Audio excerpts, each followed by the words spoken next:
Et si je vous dis que vous ne devriez pas exister, que rien ne devrait exister, ni la Terre, ni les étoiles, ni les galaxies, rien. Enfin, en théorie. Sommes-nous le fruit d'une erreur de l'univers, d'une création hasardeuse?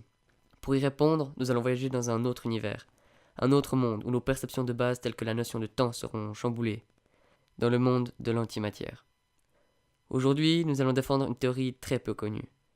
Et pour ce faire, nous allons donc devoir remettre en question la théorie acceptée par les savants d'aujourd'hui. Tout commence il y a environ 13,8 milliards d'années, quand l'univers n'était qu'une singularité, c'est-à-dire un point qui contient tout l'univers sous forme d'énergie. C'est un peu plus compliqué que ça, mais on va simplifier comme ça. Et là, c'est le Big Bang. Une partie de l'énergie se transforme en matière par la fameuse relation d'Albert Einstein. Mais c'est aussi là que les affaires se corsent. En effet, cette énergie ne s'est pas uniquement transformée en matière, elle s'est également transformée en une autre entité, l'antimatière. Cette découverte, qui est le fruit des travaux du Britannique Paul Dirac, nous apprend encore deux choses.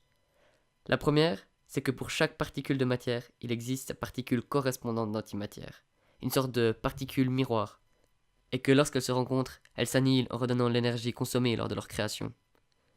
Deuxièmement, la proportion entre matière et antimatière est de 1 pour 1. Il y a donc autant de matière que d'antimatière. Et c'est ce deuxième constat qui pose un des plus gros problèmes de l'astrophysique. En effet, comment se fait-il qu'il existe encore de la matière dans l'univers? Alors pourquoi les planètes, les étoiles, les systèmes solaires entiers, même les galaxies, ne sont-ils pas réduits à un simple état d'énergie? De nos jours, la grande majorité des chercheurs sont d'accord sur une théorie. Elle comporte comme modèle un univers constitué de trois entités: la matière noire et l'énergie noire. Mais dans le cas de l'énergie noire et de la matière noire, on suppose uniquement leur existence car elles répondraient à certains problèmes. On ne les a donc jamais observées.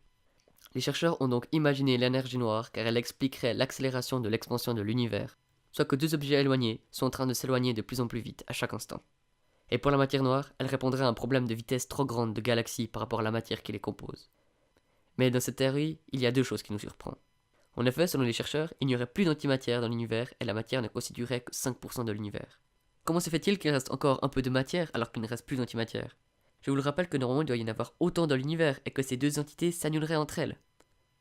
Eh bien, pour y répondre, les chercheurs ont découvert des particules un peu spéciales. Ces particules se transforment en leurs antiparticules et inversement. Et au final, elles mettent un peu plus de temps pour se transformer en antimatière qu'en matière. Et il y aurait bien et bien un peu plus de matière que d'antimatière dans l'univers. Voilà d'où viendrait notre monde. Mais alors, où est le problème de cette théorie?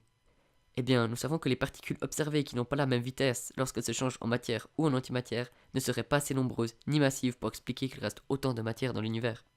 Il faut quand même souligner qu'il n'est pas impossible que de plus grandes entités aient pu le faire lorsque l'univers était extrêmement chaud à cause du Big Bang.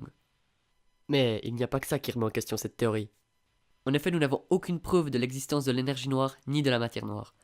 Pour vous dire, une équipe américaine des universités Case Western Research et de l'Oregon a publié une étude qui dit que finalement, la matière noire n'existerait pas, car après une meilleure observation, il y aurait assez de matière dans les galaxies pour permettre leur vitesse de rotation. Désormais, il faut attendre la confirmation de cette étude qui pourrait fortement décrédibiliser cette théorie. Mais il y a également une seconde théorie, beaucoup moins connue. Avant de commencer à vous l'expliquer, je tiens tout de même à dire que cette théorie n'est peut-être pas la sainte théorie qui résoudrait tous les problèmes. En effet, j'ai pas la prétention de l'affirmer, mais je pense sincèrement que les scientifiques pourraient la reprendre en considération et y réfléchir dessus, car elle pourrait amener un nouveau regard sur la situation et pourrait peut-être aider la recherche à avancer. Cette théorie donc a vu le jour par Andreï Sakharov et a été bien complétée par Jean-Pierre Petit. Elle applique la totalité d'un théorème fondamental de la physique, le théorème CPT. Par ce théorème, les chercheurs sont arrivés à une conclusion plutôt surprenante. L'antimatière remonterait le temps. Si vous voulez plus d'informations, je vous conseille vraiment de lire le livre de Gabriel Chardin qui s'appelle L'antimatière, la matière qui remonte le temps. Mais attention, il faut voir le temps comme une distance. En effet, on sait que la quatrième dimension est le temps. Il faut donc pas la prendre comme une suite d'événements, mais vraiment comme une distance. Ça aura de l'importance plus tard. Donc, par le théorème CPT, un instant après le Big Bang, lorsque la matière et l'antimatière ont été créées, elles seraient parties chacune dans un univers opposé dans le temps. Mais le temps en 4 dimensions se rapproche plus d'une distance. Les deux univers sont à chaque instant en train de s'éloigner par une distance de temps. En 3 dimensions, la matière et l'antimatière sont au même endroit, mais elles sont en réalité chacune dans un autre univers, distant par une certaine valeur de temps. La matière et l'antimatière ne peuvent se rencontrer, elles continuent à exister. C'est pourquoi la matière survit et donne naissance bien après aux galaxies, aux étoiles, aux nébuleuses, à tout ce que nous connaissons finalement. Mais alors, comment expliquer l'accélération de l'expansion de l'univers? Eh bien, puisque ces deux univers sont séparés par le temps, on peut représenter leur espace-temps comme ceci.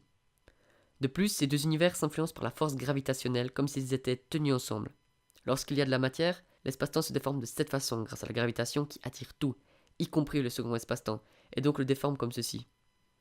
Nous pouvons donc émettre l'hypothèse que l'antimatière, dans son univers, produise de l'antigravitation qui repousse tout et donc par répercussion qu'elle fasse enfler notre espace-temps.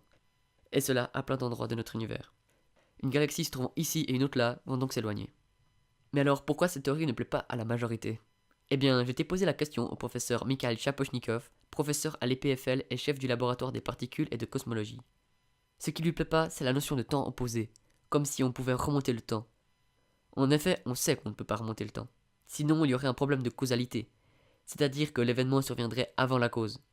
Par exemple, tu perdrais du poids avant d'aller courir. Mais c'est pas un problème, grâce à une deuxième chose. Il y a deux univers. Très bien, rien ne peut remonter le temps dans notre univers. Mais pas forcément dans le deuxième. On va voir ce que ça change. Déjà, rappelons-nous que le temps n'est pas réellement une suite d'événements. Ça, c'est uniquement notre sensation, notre perception. En vrai, avancer dans le temps signifie se déplacer dans le temps. Le temps est comme une distance. L'univers entier se déplace dans le même sens, le sens du temps positif.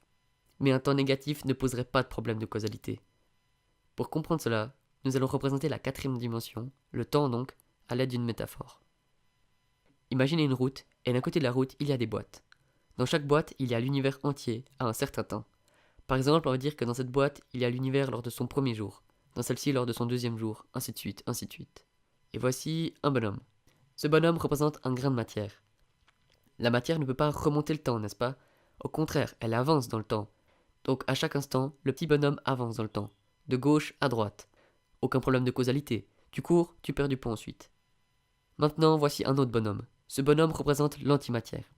On pourrait croire qu'il avance donc dans l'autre sens.